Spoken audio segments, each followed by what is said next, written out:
del sistema portal que llega de los vasos porta, llegan de la mesentérica superior, mesentérica inferior y la vena esplénica, llegan al hígado y le dan irrigación y afectan generalmente el lado derecho. ¿Qué nos falta decir del hígado? Pues hay una triada muy importante que es la fiebre, dolor y la hepatomegalia, pero que depende de la localización, hay riesgos de ruptura. La ruptura puede ser el abdomen,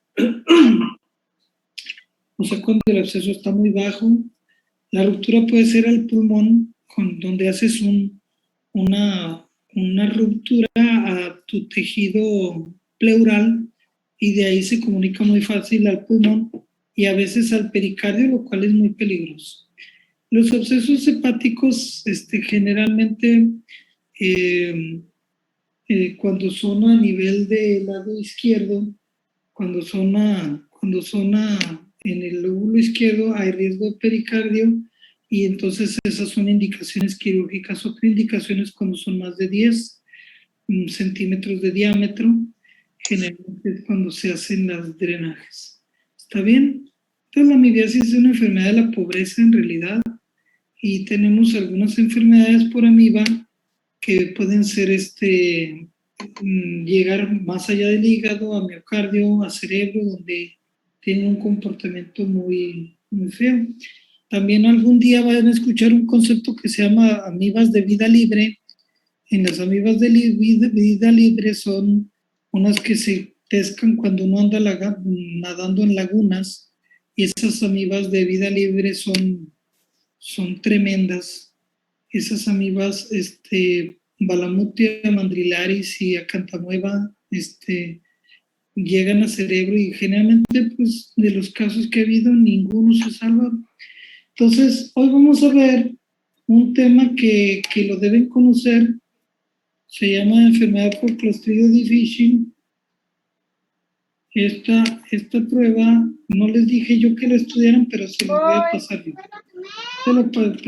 La preparamos el 14 de abril para ustedes del año pasado, del 2021, y vamos a tratar de que les saquen provecho.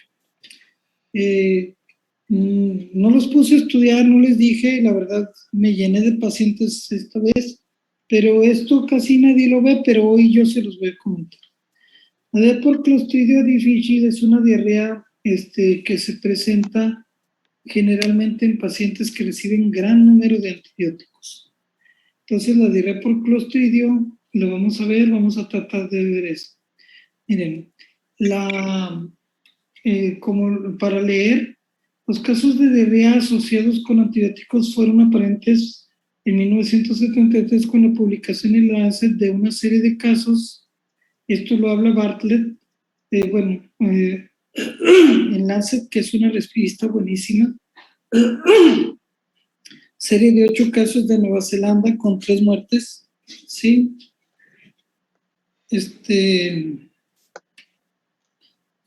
Tildándolos como diarrea posterior a pseudomembranosa colitis relacionados con la lincomicina, que es un primito de la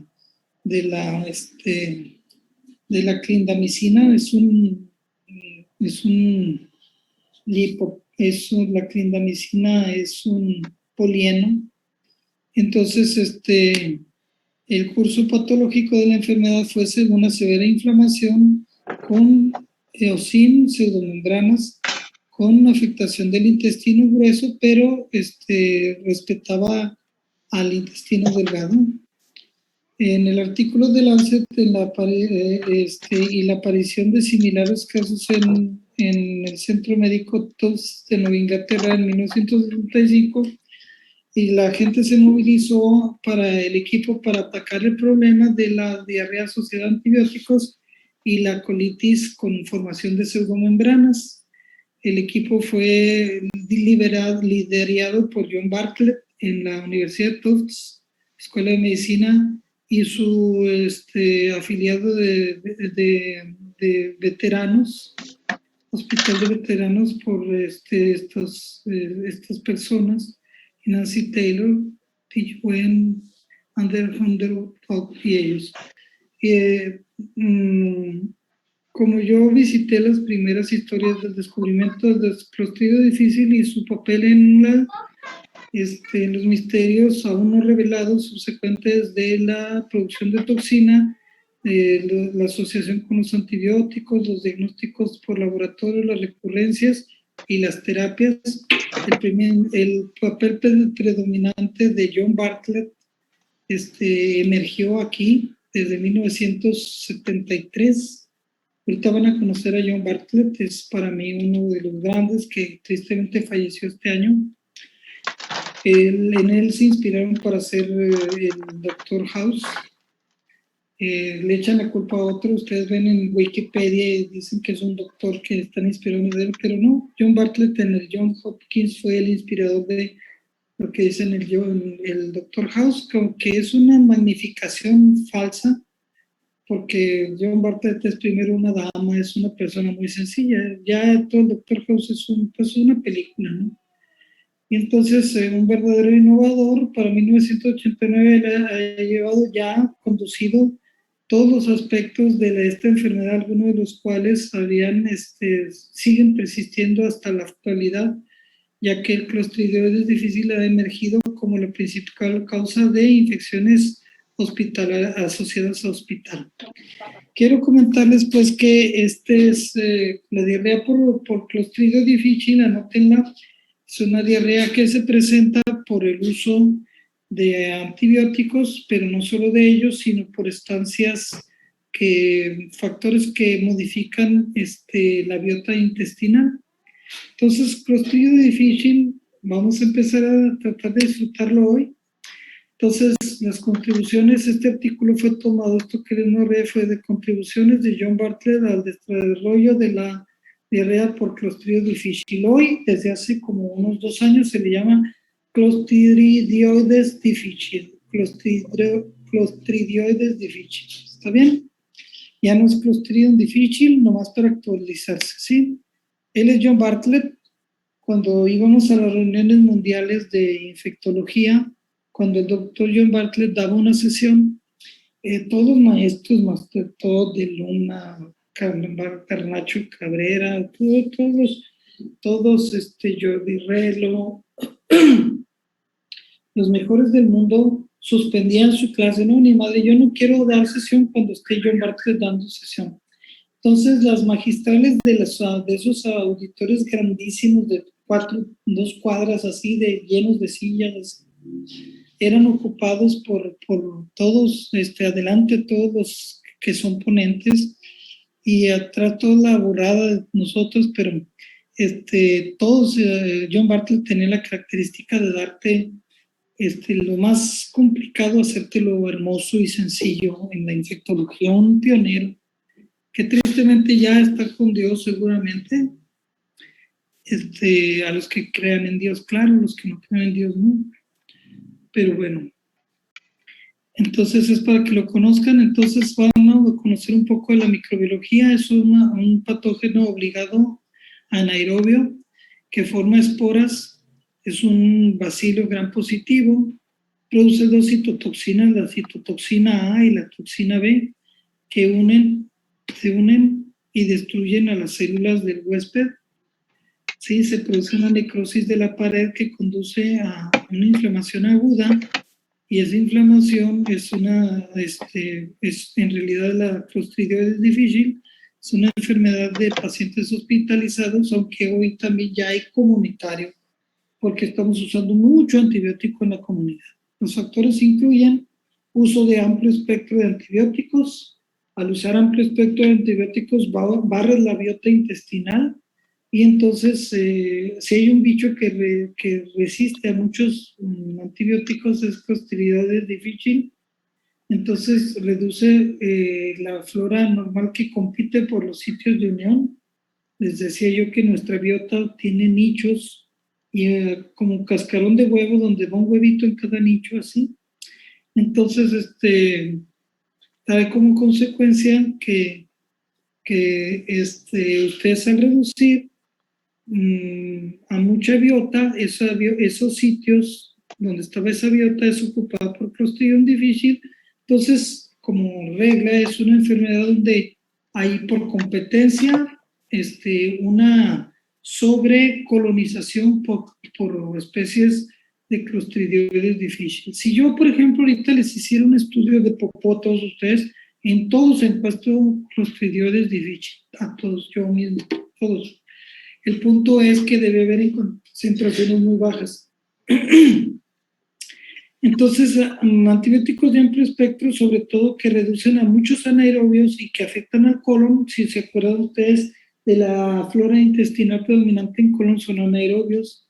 Entonces, la clindamicina, que es un fármaco que le pega a los anaerobios, está asociada con la mayor incidencia, seguida por la ampicilina, amoxicilina, cefalosporinas, pero aquí las quinolonas. ¿Se acuerdan que siempre les he dicho que las quinolonas tengan mucho cuidado, no tener las quinolonas también? También se asocia a que tengas quimioterapia de cáncer que mata muchas células y entre esas células, por ejemplo, no sé si sepan ustedes que muchos quimioterapéuticos son antibióticos. La diamicina, por ejemplo, son antibióticos de amplio espectro.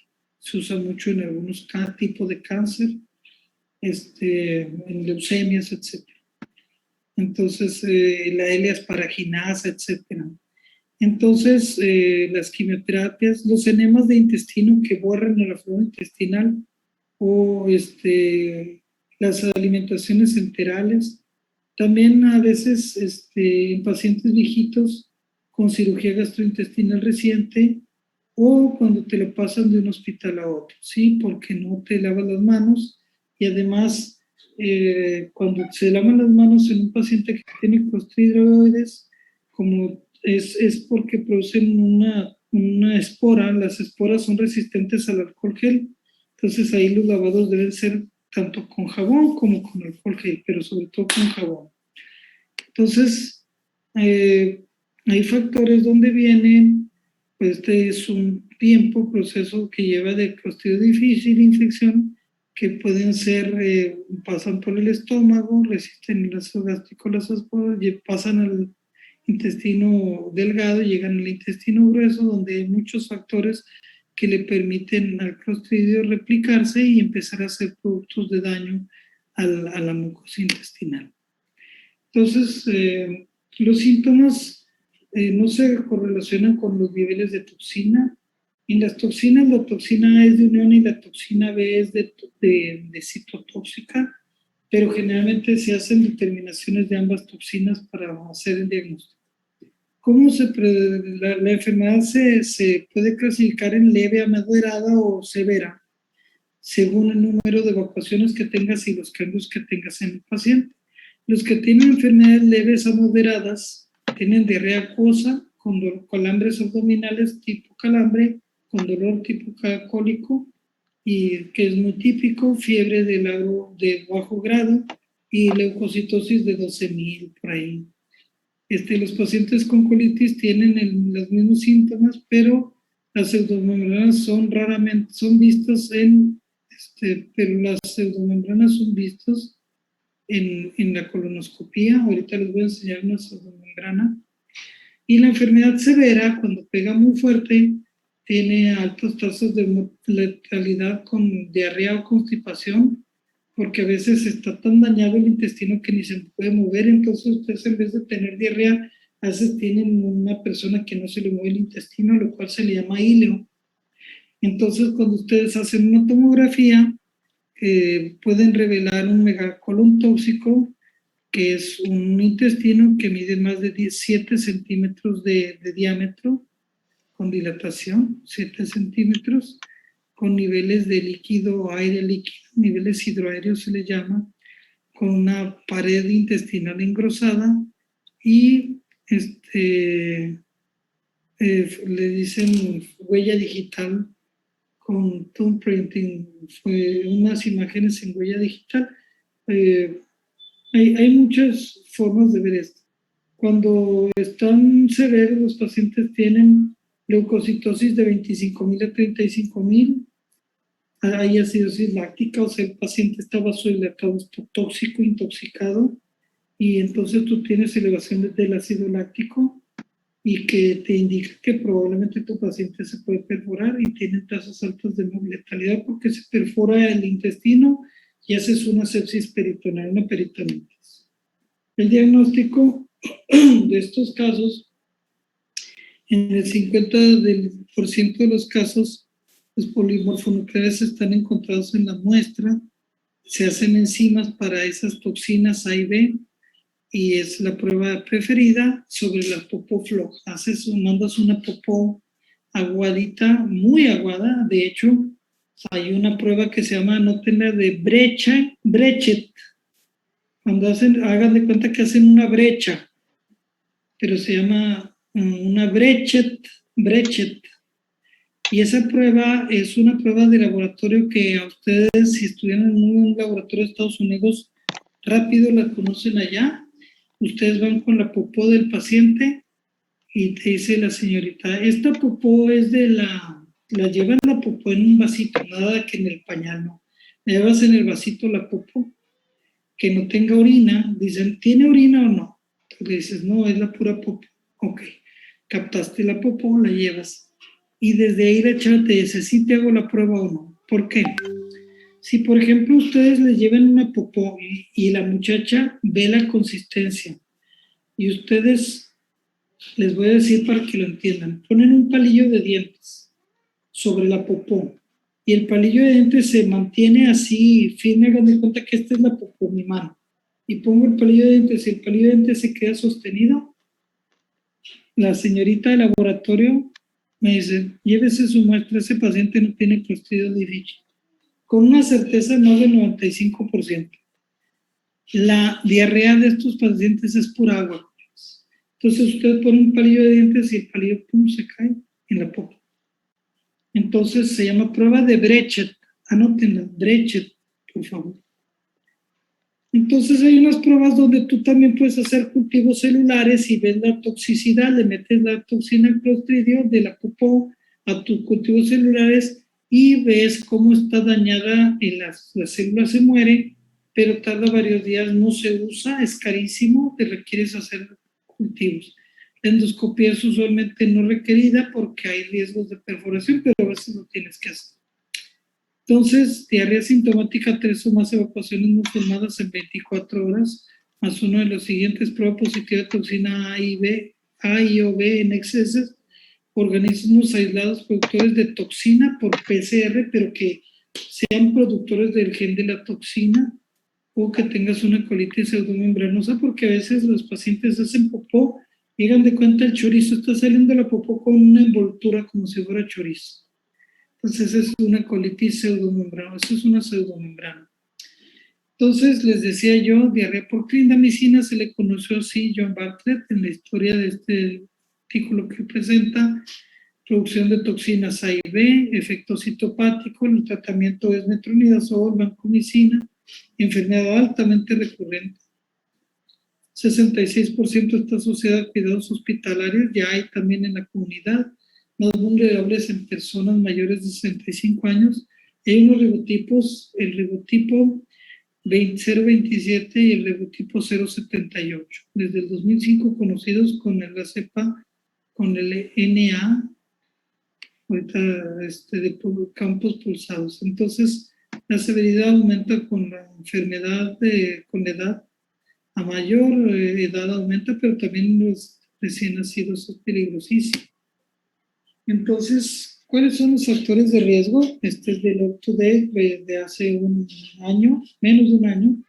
Antibióticos de amplio espectro, estancias hospitalarias muy largas, las edades, mayor edad y comorbilidades. Aquí vienen agentes antibióticos que pueden inducir clostridioides difícil, diarrea y colitis. Entonces, los frecuentemente asociados, vean aquí, ya vienen las quinolonas, la clindamicina, las penicilinas, sobre todo, y combinaciones de amplio espectro, cefalosporinas de segunda, tercera y cuarta generación y los carbapenemas. Los que ocasionalmente se asocian es la acitromicina, las penicilinas de primer orden, los cefalosporinas de primera generación, trimetopril sulfosulfonamidas.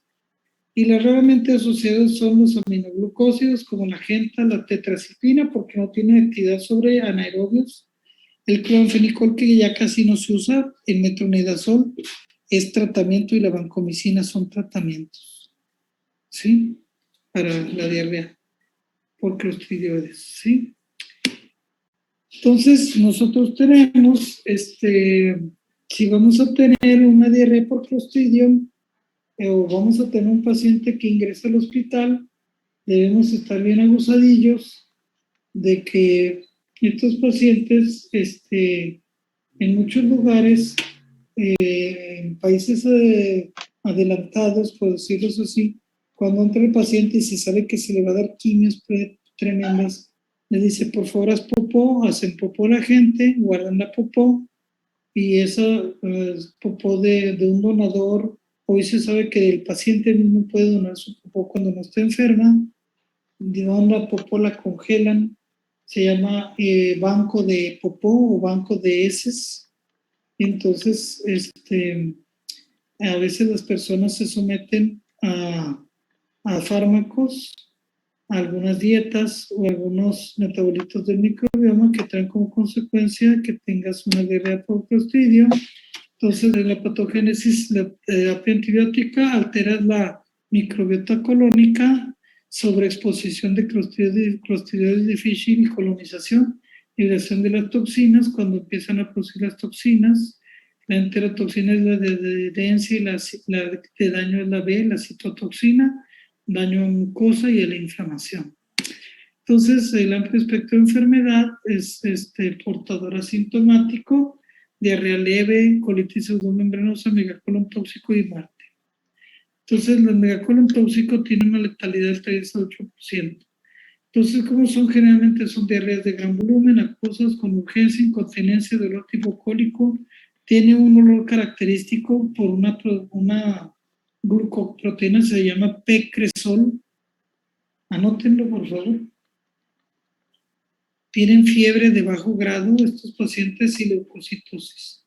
Es preocupante la enfermedad cuando tienen ileo, o sea que no se mueve el intestino, está parado, y peor cuando hacen megacolon tóxico. El órgano afectado, colon, raramente es el intestino delgado. Entonces, los agentes, otra vez los repartimos aquí, pero también el omeprazol, ahí están. Ok, los factores de riesgo ya lo dijimos, los pacientes que no tienen ácido clorhídrico, los ribotipos 0, la cepa Norteamérica Campus Pulsados 1, 027 ribotipo, de Norteamérica Pulsed Gel Electroporesis por Campus Pulsados, ahí le llamo, la cepa de Norteamérica, cepa 1, con ribotipo 027, ¿sí? Producen mucha toxina. Aquí está el diagnóstico, la prueba de Brechet, leucocitosis, empiezan a hacer insuficiencia renal, en la TAC la dilatación de las obstrucciones, en la colonoscopia se ven las pseudomembranas, toxinas de clostridium difficile por el electroinmunoensayo, citotoxinas tienen 50% de sensibilidad, hay falsas negativas, y se debe hacer una citotoxina con glutamato deshidrogenasa, y pueden hacer una PCR para determinar toxina B. Su uso 33% de sensibilidad, pero puede dar falsas positivas. Entonces, puede haber colonización, infección o clostridio difícil negativo. No hay una prueba que sea gold estándar, es un problema. Hacer el diagnóstico en la clínica y a veces mejor damos el tratamiento porque si te esperas se te complica el paciente. Entonces, estos son un diagnóstico, tratamiento de clostridioides difficile en adultos del 2020, donde para diagnóstico se actualiza todo, y entonces, primero te dicen, no te recibo la muestra si la muestra está formada. Es una popó bien formadita, no requieren hacer la prueba. Institución podrían limitar las pruebas de ciertos pacientes, por ejemplo, aquellos que tienen laxantes, ahí no, dices también está floja la popó porque es. Y las pruebas son varias veces repetir, pruebas de de detección de PCR que produzca toxinas. Entonces, pruebas de amplificación de ácidos nucleicos, que son estos, se deben rechazar para especímenes cuando está en la popó bien formada. O sea, tienes que guardar dinero. Si esto lo hacen en los países ricos, imagínense nosotros, que estamos un país pobre, pues... entonces, ¿cuándo es serio esto? Cuando se eleva la creatinina, cuando tienes más de 15,000 eocos, cuando el paciente está hipotenso o en shock, cuando no se mueve el intestino o tienes dilatadísimo el colon. Entonces, el tratamiento se les da vancomicina 125 4 veces al día por 10 a 14 días y recurren un chorro de veces. ¿Sí? Entonces, opciones, aquí viene un fármaco nuevo, hay pruebas nuevas para hacer esto, no vamos a hablar de ello. El tratamiento básicamente es la vancomicina o el metronidazol, esto es en Estados Unidos fidaxomicina, carísima, y en los pacientes graves vancomicina o fidaxomicina, la vancomicina, pero es tomadita la vancomicina, no es en la vena. En México no hay vancomicina con olor agradable. Ayer un doctor, antier, un doctor lo tenemos por una infección de la espalda con antibióticos de hace 2 meses y trae una diarrea tremenda. Le dije, tómate el metronidazol, colega. Entonces el paciente se tomó unos, pero al rato no, dice que le cayó mal, pero se le bajó la diarrea. Entonces, como es un poco rejego, el doctor pobrecito se empezó a tomar media y le hablo al otro día y me dice, ¿estoy bien?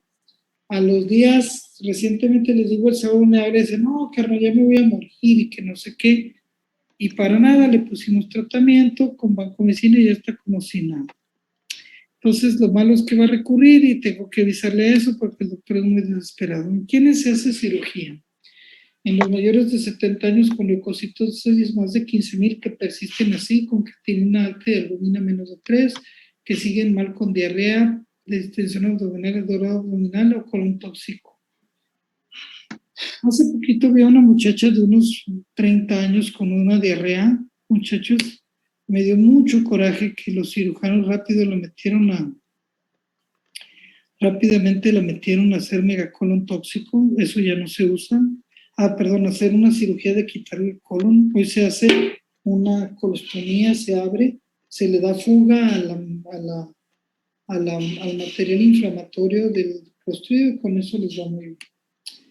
Entonces, ¿cuándo consultas? Cuando les digo están mal y con hilio, con fiebre más de 38, cuando están hipotensos, peritonitis, leucos más de 20,000 cambios, todo esto es ácido láctico más de 2.2, quiere decir que el metabolismo es anaeróbico, por eso se produce el ácido láctico, si ustedes recuerdan el ciclo de las pentosas, y hasta deben ir a la terapia intensiva con falla multiorgánica, y después de 3 a 5 días de máximo tratamiento médico lo debes dar. Esa niña que teníamos iba con un tratamiento no máximo, iba re bien, tuvo 2 evacuaciones, ya ni tenía dolor, no tenía nada de esto, chin, le quitan el colon, muy bien a la chava bien flaquita, un palito. La dañaron para toda su vida. Entonces aquí están los tratamientos, la vancomicina, fidaxomicina, fidaxo, metronidazol, es lo que más usamos en México. Sí, a veces conjuntamente, ¿sí? Cuando hay recurrencia se les da vancomicina, fidaxomicina, rifaximinina, etc. Estos son los clostridios que tienen un polo en forma de raqueta. Todos los clostridios tienen forma de raqueta. ¿Sí? Aquí ven ustedes a los clostridios, una microfotografía de barrido. Y entonces, por ejemplo, en este caso clínico de una mujer de 44 años, múltiples infecciones de vías urinarias, con muchas hospitalizaciones intermitentes en el año previo, se trasladó de otro hospital porque estaba con anasarca. ¿Quién me dice que es anasarca? ¿Quién se acuerda que es anasarca? Llena de edemas, o sea, tiene hipoalbuminemia y con gran diarrea, con sangre. La paciente con diabetes, obesidad mórbida, con falla cardíaca, 2 meses antes tratar secuencialmente con levofloxacina, y luego ceftriaxona, y luego amoxicilina carbonamato para infecciones de vías urinarias secundarias, Escherichia coli. A las 8 semanas de tratamiento presentó diarrea acuosa, sanguinolenta, de que a los 15 días de estar haber recibido el tratamiento, con cólico abdominal y no fiebre. Entonces hicimos los estudios, coparasitoscópicos negativos, y este estudio sale positivo el Clostridio difficile, tratamiento de metronidazol, persistió la diarrea, le dimos luego a este paciente vancomicina y se continuó metronidazol oral, persiste vancomicina oral también, persiste la diarrea luego 3 semanas de inicio del tratamiento, presenta deterioro de abdomen pulmonar y nasarca, laboratorios de 23,000, TAC de abdomen, nasarca y engrosamiento difuso del colon sin evidencia de megacolon obseso. A esta pacientita le dimos ese manejo. Estas son las pseudomembranas, esto amarillo que ven aquí, y esta blanca también. Aquí está la pseudomembrana que se está queriendo formar en los pacientes en las endoscopías, todas estas manchitas blancas, amarillas. Entonces aquí empiezan a hacerse las membranas ya juntas, no son bolitas, ya se empiezan a hacer capas, por decirlo así. Y aquí ven con el intestino con pérdida de las austraciones, con más de dilatación, un megacolon tóxico de la paciente. Entonces, ¿cómo a veces cuando tú haces todo esto dices, ¿será un clostridio? ¿Qué es? Entonces hay un perrito que se llama Clift. Este perrito, los perros, ¿saben cuántas veces tienen mejor olfato que nosotros? ¿Alguien sabe? 10 veces más. 10 veces más, hasta 100 veces más mejor olfato que nosotros. Entonces, en nuestra universidad lo pueden buscar así, Making de Diagnosis por olfato. Pongan a Cliff, que es un perrito bien bonito que les voy a presentar. Es una infección que presenta a veces, es difícil hacer el diagnóstico, tarda de 2.8 a 7.7 días el diagnóstico, son unos 4 días, y difícil de interpretar. La identificación temprana de Clostridio es importante para iniciación de antes el tratamiento y las medidas de control para prevenir la transmisión a las demás partes. Los perros tienen un sentido de olfato mayor a 100 veces del que tenemos nosotros. Entonces, la hipótesis esta es solo una hipótesis, se llama una hipótesis por prueba de, hipótesis por prueba, dice, es un perrito entrenado para olfatear el P-cresol, que es la glucoproteína, puede reconocer la presencia de Clostridio difficile en la poposis y en los pacientes hospitalizados con esa enfermedad. Y el objetivo era investigar si en las áreas de hospitalización los perritos se pueden sentar, así como identifican a los que llevan cocaína, pueden identificar a las personas que tienen Clostridio difficile. Este es el perrito, se llama Cliff. No sé si vive todavía el perrito. Es un beagle de 2 años, entrenado para oler al Clostridio difficile. Entonces, se llama estudio prueba de principio, porque el olfato es un principio de mayor que nosotros, entonces usan casos y controles. Entonces, en 2 hospitales en Ámsterdam, en la universidad de veteranos, en la universidad de unos hospitales de Lucas Andreas Hospital ahí a 30 pacientes consecutivos que habían desarrollado diarrea y tenían positivo el resultado para toxinas por enzima inmunoensayo y cepas detectadas por cultivo, toxigénicas a Clostridio, con las pruebas de cultivos celulares, que en México pues no tenemos más de 3 laboratorios que hagan cultivos celulares. Y los resultados fueron la detección del Clostridium. Entonces vean cómo pasa. Aquí está la sala, hay 4 pacientes en esta sala. Y entonces en estos pacientes, cada paciente tiene sus olores, vean los olores, y llevan aquí al perrito, aquí lo ven, lo llevan entrenadito y el perrito va a hacer una imagen de sentarse donde el paciente está enfermo y les dice, y ven luego el estudio, de 300 participantes, 30 casos contra 270 controles. Hubo respuestas no concluidas en 7 participantes nada más, 3 casos y 4 controles.